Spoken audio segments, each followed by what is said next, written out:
Those that don't know, basically I'm back in my business full time, been grinding it January through April so that I could take the whole month of May off, which my husband and I spent overseas, had an amazing trip, and then we came back and back to the grind. So hello and welcome to the Stroke It podcast. I'm Jenny Townsend, your host. Thank you for joining me. I'm so excited for you to be inspired to live your life fully, to take ownership of your time, your schedule, and your life, but most importantly, learn and grow and develop personally and professionally. Myself and others are going to share life lessons that we've learned through leadership, through heartache, through pain, through struggles, and we'll be sharing some success stories with you as well. Super eager for you to dive in, learn, and grow. And once again, just take ownership of your life today. Hello and welcome to the podcast. Today, I am excited to share some really great tips and some nuggets and things that you can implement into your life. I am just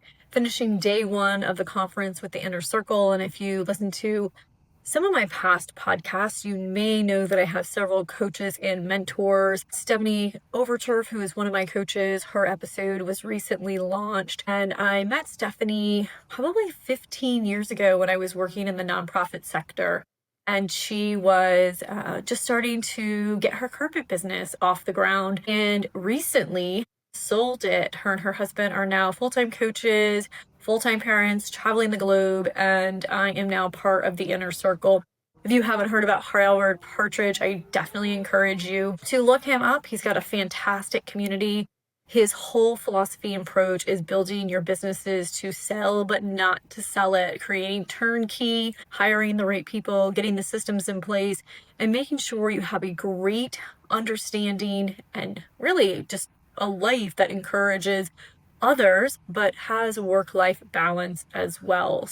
Today, I was thinking I would just share a couple of things that I learned from some of the speakers today. I think going to these events can always be eye-opening. There's always something that you can learn. You're always making connections as well. And if you listen to my most recent podcast, I kind of gave you an overview of what's been going on with the company, what's been going on with me personally. For those that don't know, basically I'm back in my business full-time, been grinding it January through April so that I could take the whole month of May off, which my husband and I spent overseas, had an amazing trip, and then we came back and back to the grind. So we are in our 10th year when it comes to Music Compound, and getting back to the basics and implementing systems, holding people accountable, having some really uncomfortable conversations as well. And if you are a business owner or you're running a household, I'm sure you can relate to a lot of the things that I'm mentioning. So I'm hoping today's episode will inspire you and you'll have a few takeaways to implement in your life. So first and foremost, today was all about leadership. So the coaching program we're part of has several different levels, and we started with the systems level about a year and a half ago. And that's all about building the systems for people to follow so that you can have consistency within your business. And if you think about going to Carrabba's, I love Carrabba's. Every single time you go to Carrabba's, you always get the consistency. You always get the same dish. You always get the same, I wouldn't say service because service can range, but you're going to get the same food no matter where you're at, what location. And that's exactly what we want people to experience when we come into our businesses. So everybody at the front desk is greeting. Everybody at the front desk is saying hello with a smile. They're handling those phone calls the same way. They're handling requests and cancellations the same way. So building those systems are going to be super key to the sustainability of your business, but also for the growth and for retaining high quality people that want to work at your business or your company, be happy, and feel fulfilled as well. So today was all about leadership and building a loyal and confident team. So our first speaker was Rick Jones, and he is an Inner Circle coach. He's DISC and Maxwell certified. And so he shared a lot of great tips with you, and I want to share the takeaways with you. And he ended the conference, like his portion, with asking some questions. So I'm going to actually start with the questions. So that way, when I'm mentioning some things to you, they may sink into you. First of all, what do you know about your team members? What are their challenges? What are their hobbies? What are their interests? What are their aspirations? What are their goals? What are their strengths? Knowing that information can be super, super beneficial when leading. How would you describe their skill level? So understanding their skills so you can make sure they're in the right seats. What are the skills required to do their job? This is really, really important, especially when hiring. What skills are required? Also, it's really important to know your own skills so that when you're hiring, you can hire people that are smarter, maybe better, or that are more knowledgeable about skill that maybe you're not so strong with. And then what is your training plan with training people on those skills? And I have 28 people that work for me. So it is a full-time job just leading them, managing them, understanding them as well. So really diving into that can be really great for developing your leadership team, but then also the systems and the processes that you need to have within your company. We focused a lot today on character, and character is a relationship issue, is how he described it. Great character drives profits, productivity, customer happiness, employee confidence, and overall it just increases everything within your organization. We talked about integrity, moral and ethical.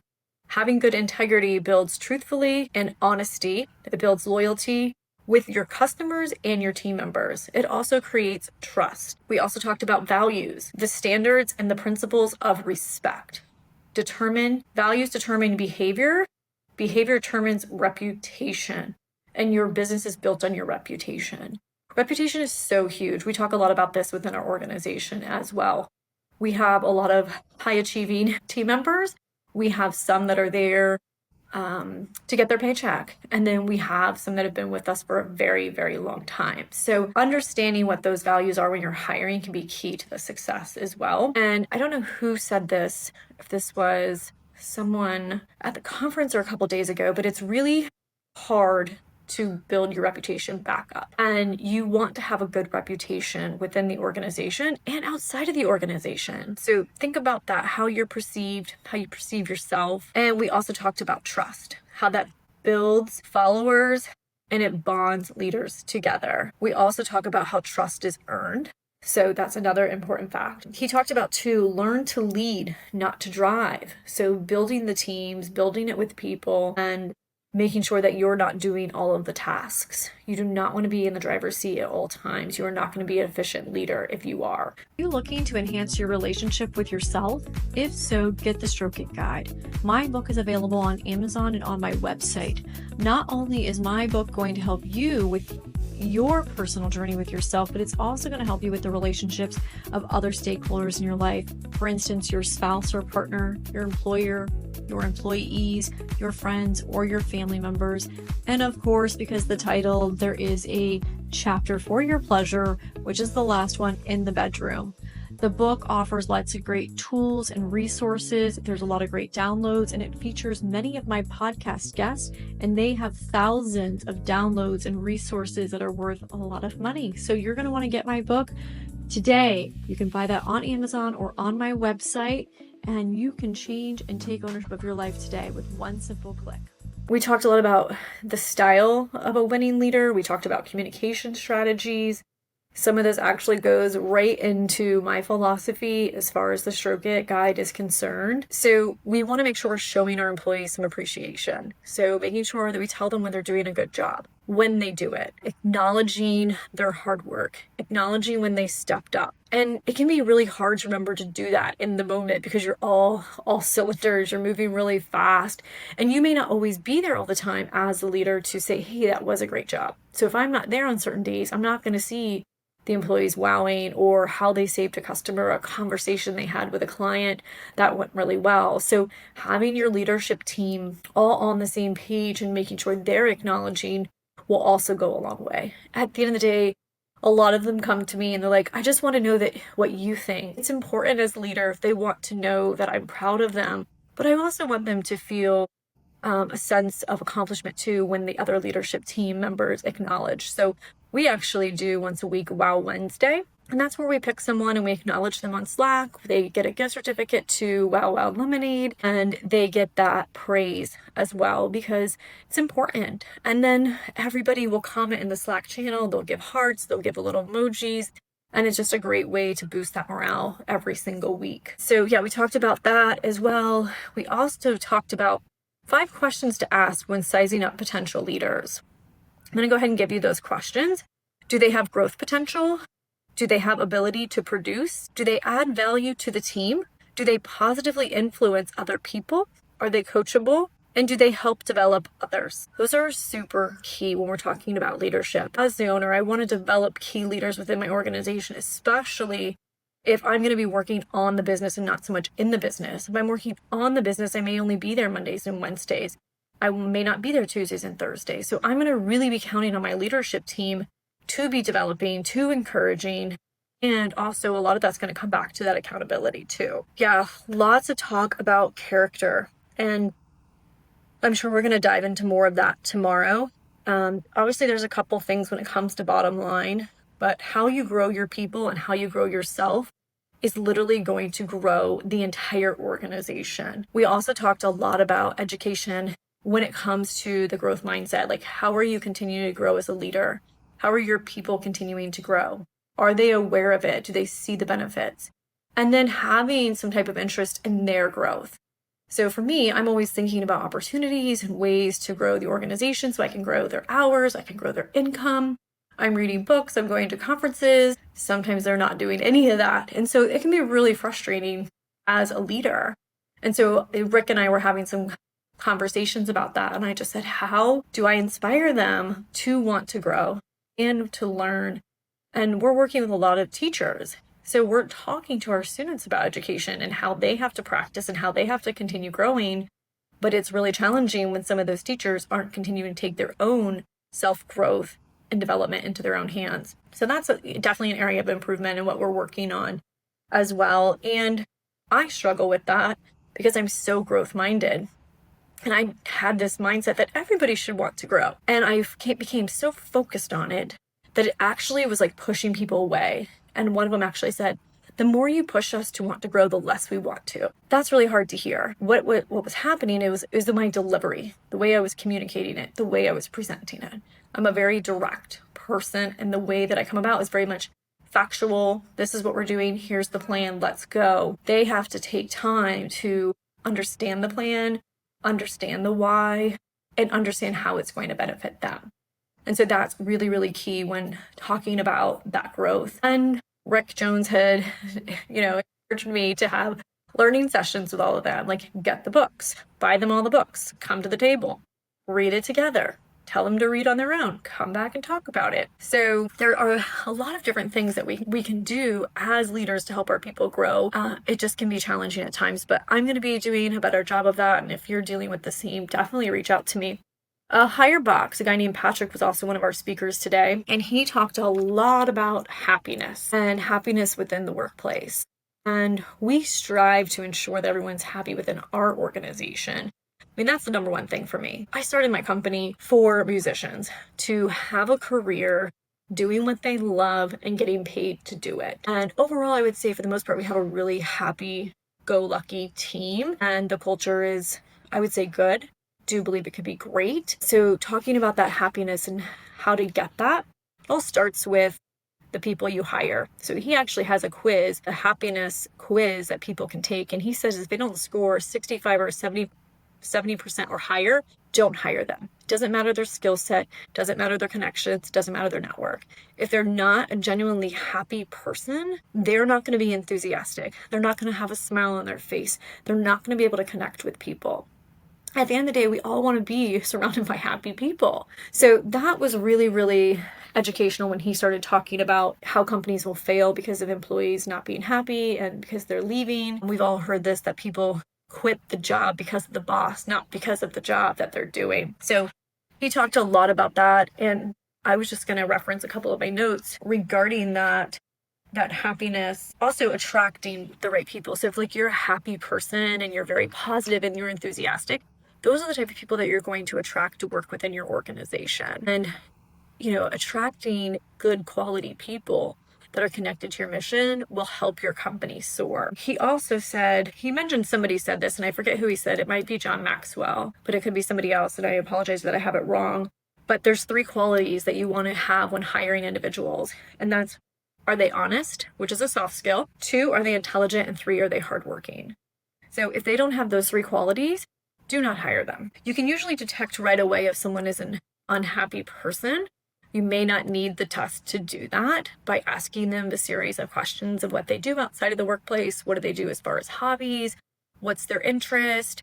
And, if you start asking a little bit more personal questions as far as their values or past experiences or where have they traveled, you may get them to shed some light on their take just on life in general. And if they typically just want to sit at home by themselves and they have no friends and they don't have a desire to go out and do anything, they may not be in the right state of mind as far as happiness is concerned, and you may not want to bring that person onto your team. I personally have someone on my team that we struggle with this, and we constantly are telling them, we just want you to be happy. We want you to take ownership of your life. We want you to go and have fun. We want you to do things. We had restructured the job role to allow them to work for us solely and quit a job that was on Saturday so they could have more time to have fun. And they'd rather just work more hours and not have a life and just put their head down. I am recording again in my hotel room. I know the last podcast I did was in a hotel room as well. So the air just clicked on. So if you hear a little bit of that air, I do apologize. I didn't bring my podcast mic with me today. And I'm always trying to make the best use of my time.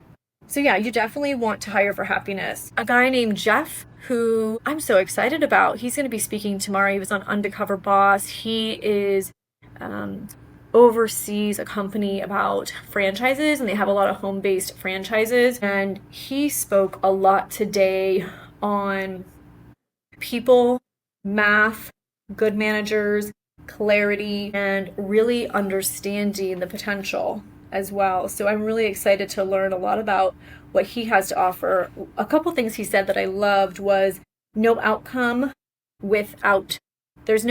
without income. And what's interesting is I was just having some sales meetings the last couple days, and we're having to restructure some bonuses and things like that. We just are in a kind of a very, very slow season where the income isn't where it should be or could be. And unfortunately, we're having to shift some things, and it's creating some conversations where I'm having to say no to people. Where in the past, it's been sure, whatever you want. Yeah, let's do it. Here you go. So having to say no, but there's not the income. Anyway, so that was really interesting. He also has a podcast as well. And so I'm going to drop his podcast in the link into this podcast so you can meet and listen to a lot of the leaders that he has on his podcast. One of the ones he talked about was Nick Collins, and he had a lot of great tips for us. Something else he had mentioned was feedback. He said it's the breakfast for champions, and you should eat it daily. I love surveying. I love feedback. That can be really, really hard for some people to process and receive. One, they become very defensive. They take it super, super personal, and they completely shut down. What I would love for those individuals is to be open to growth, open to learning, growing, and taking that feedback and implementing it. So we do surveys several times a year for our members. We do it for every single week of summer camp as well. We want to know the feedback. We want to know how we become better, how we can grow, and how we can cater to our clients so that they want to continue coming back to Music Compound and they want to tell every single person about us. One bad experience will just ruin a company. I mean, people can take that online, they can tell their friends, and you don't always know how influential that person is as well. So I want to encourage you to be open to feedback. One of the things I put on my sticky note too was something that Rick had said, and he had mentioned these 5 things, and this is what I want to end on today. So get your pen and paper out if you don't already have it. Number 1 is set performance standards. Setting standards and high standards is going to hold your team to a higher standard than any other company.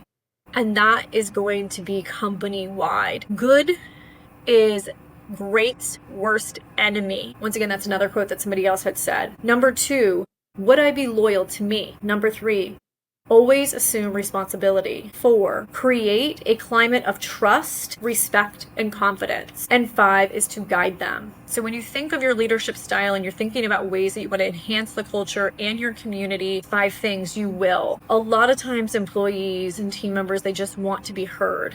And that's great. We can all listen to it. But it gets to a point where if we're not going to make changes and they're not going to be changes, we may have to just say goodbye and move on. Which really stinks because hiring can be really, really challenging and it can be really, really expensive. And we want to retain our people, but creating a really great culture where there's, open lines of communication where people know that they can be trusted, that they are loyal, and that we're all here for the same thing, will create a great company. So that's my quickie for today. I know that's a lot of information. Once again, if you are looking for coaches or mentors, Stephanie, my coach, is with Howard Partridge, the Inner Circle. I highly recommend the group, especially if you want to build your business to run without you, or work more on the business than in the business. There is a lot of great value within that organization. I also love Score Mentors and download podcast.